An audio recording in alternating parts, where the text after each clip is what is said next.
Vamos a tratar los elementos de arco, superficie y volumen en las distintas coordenadas curvilíneas.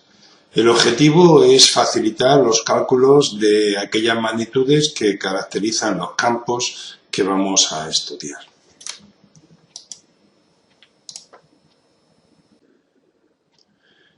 En cierta región del espacio consideramos un punto P localizado mediante el vector de posición R con las coordenadas X y Z. Si nos desplazamos a un punto próximo y realizamos un desplazamiento diferencial de R, y nos desplazamos hacia el punto Q, este desplazamiento es el elemento de arco que tendrá expresiones distintas según las coordenadas que tomemos. Así, si consideramos coordenadas cartesianas, dicho elemento de arco tendrá componentes como aquí vemos, diferencial de x en y, diferencial de y en j y diferencial de z en k. Esto no significa que tienen que modificarse los tres parámetros. Puede que el desplazamiento sea tal que solo un parámetro sea el que se modifique.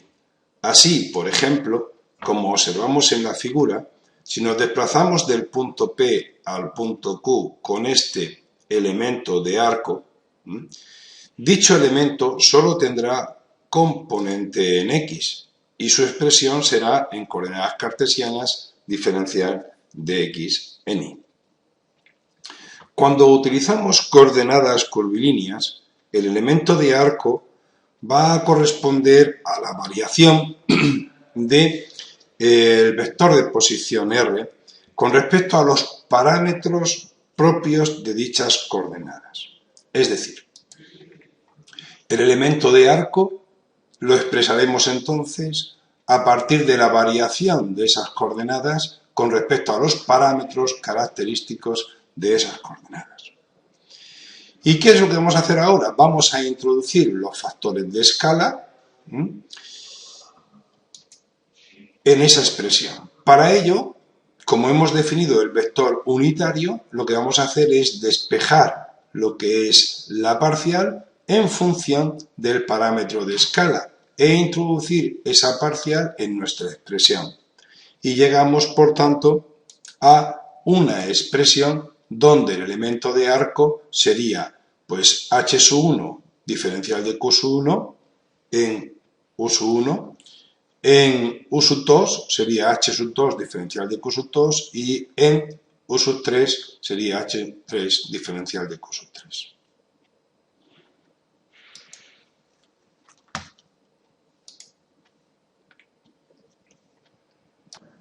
De forma que para coordenadas esféricas, si nos desplazamos desde el punto P al punto Q a lo largo de la superficie de la esfera, el desplazamiento elemento de arco llevará dirección según θ, según la segunda coordenada, θ.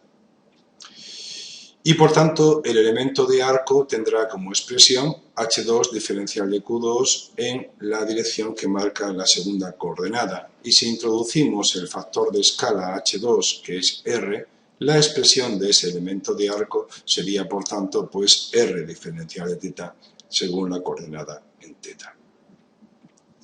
De igual forma, si nos desplazamos de forma radial, desde el punto P hacia el punto Q, con un desplazamiento diferencial de R, este elemento de arco tendrá ahora una dependencia solo en la coordenada radial, en R. Y por tanto su expresión quedaría pues el factor de escala 1, diferencial de q sub 1, según la dirección que marca la coordenada radial. En nuestro caso, como el factor de escala h1 es 1, quedaría diferencial de R en R. El elemento de arco correspondiente ya a la variación en la tercera coordenada, introduciendo el factor de escala h3, que es r seno de teta, tendría por tanto una expresión que sería r seno de teta diferencial de phi según ya la dirección de la tercera coordenada.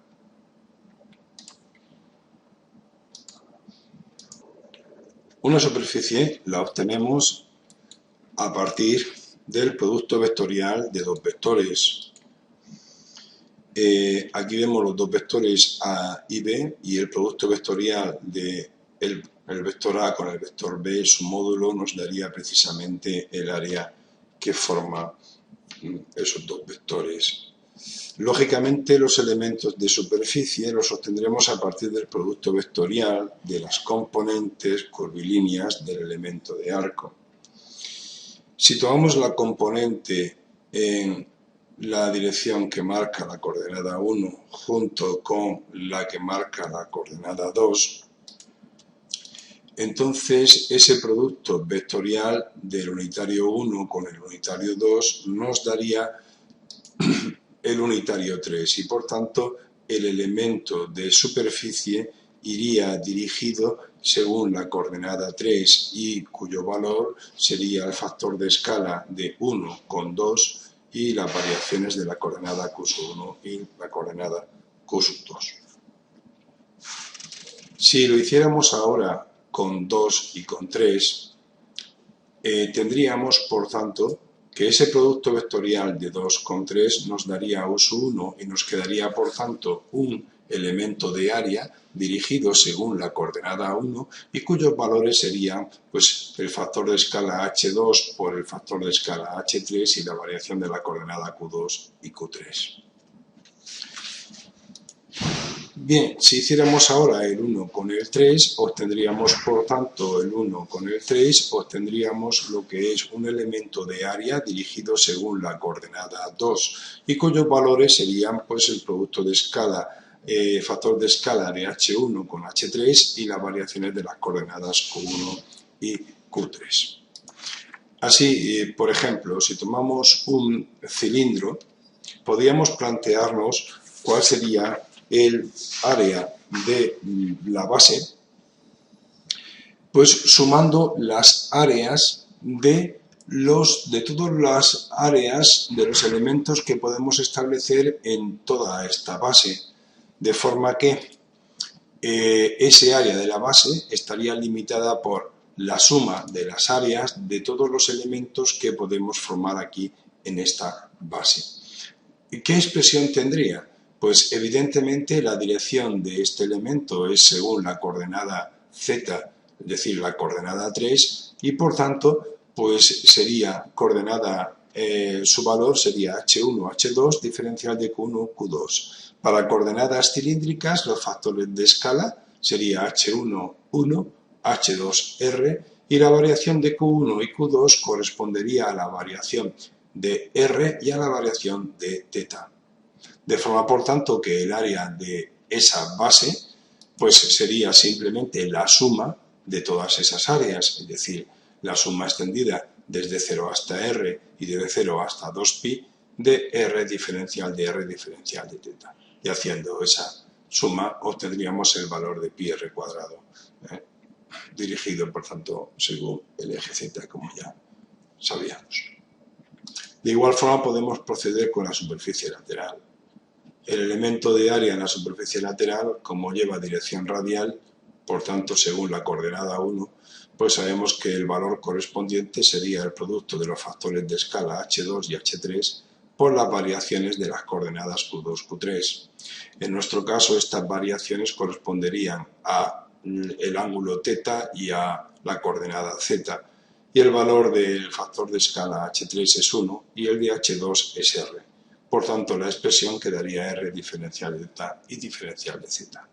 Si sumásemos ahora para todas las áreas elementales o todos los elementos que podemos formar en toda la superficie lateral y sumar las áreas de todos esos elementos, obtendríamos por tanto una suma extendida desde 0 hasta 2pi y desde 0 hasta L, que sería la longitud del cilindro, y nos daría un área lateral pues que sería 2pi r por L. De igual forma procedemos para determinar los elementos de volumen. El volumen lo determinamos a través del producto mixto de estos tres vectores. El producto mixto de estos tres vectores, B, C y A, nos va a dar el volumen del paralelepípedo que forman. Entonces, tomando el elemento de arco, si establecemos el producto mixto entre el unitario 1, 2 y 3, vamos a encontrar, por tanto, el elemento de volumen y su expresión correspondería a la siguiente. Sería 1 escalar con 1 vectorial con U3 y nos daría, por tanto, U2 con U3 sería el unitario en 1, que escalar con el unitario en 1 sería pues módulo 1 por módulo 1 y por el coseno, que sería 1. Evidentemente sería, por tanto, 1. Y nos quedaría H1, H2, H3, diferencial de Q1, diferencial de Q2 y diferencial de Q3, que sería el elemento de volumen. Si consideramos coordenadas esféricas, podríamos determinar, por ejemplo, el volumen de la esfera sumando pues todos los elementos de volumen que podemos establecer en la esfera. ¿Qué expresión tendría ese elemento de volumen? Ya hemos visto que es H1, H2, H3. El producto de esos tres factores de escala correspondería a lo que es R cuadrado por el seno de teta. Y luego la variación correspondiente a la coordenada 1, a la coordenada 2 y a la coordenada 3. Haciendo esa suma, obtendríamos, por tanto, 4/3 de pi r cubo, que como sabemos es el volumen de la esfera. Para realizar ejercicios, pues os invito a consultar la página www.jdcatalà.es.